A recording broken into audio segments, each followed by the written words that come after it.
guys, welcome back to Recipes Mania. So today I'm going to be making steak and cheese bites. So we're going to start by preparing our steak. I have my pan here that I'm getting nice and hot, and I am using today Philly Gourmet 100% beef sliced steaks. And you can find these in your freezer section of your grocery store. And we are going to begin adding them to the pan.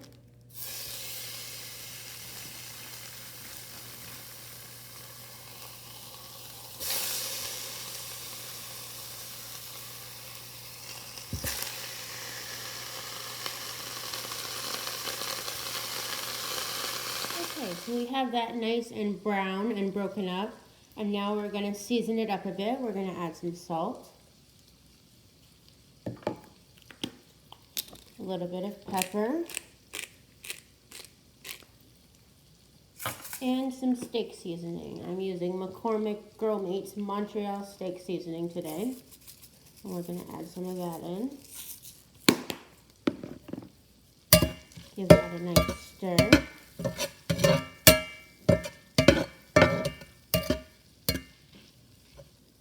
And we're going to set this aside to be used shortly. Alright, so we're ready to assemble. And I have here some Pillsbury croissant roll dough. And I have used a pizza cutter to kind of cut it into a little bit smaller triangles. And we are going to spoon some of our steak here onto the dough. And then I have some provolone cheese that I've also cut into some smaller triangles.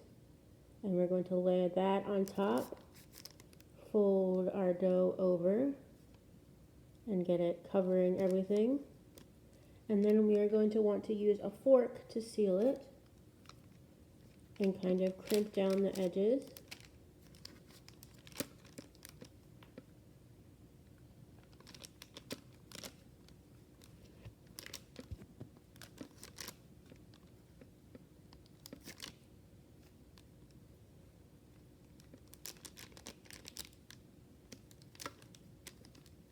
Like that. Okay, so they're all done. As you can see, I did some of them with a second method option, or I kind of rolled the dough around the filling and kind of sealed it up that way by hand. And depending on your dough, you may find you like that way better. And we are now ready for the oven. So here they are out of the oven. I cooked them in my preheated oven for about 10 minutes. They are nice and golden brown around the edges. I have one cut open here, and you can see it's flaky. The cheese is nice and melty, and it looks yummy. Alright, thank you for watching, and we'll see you back here next time on Recipes Mania. Bye!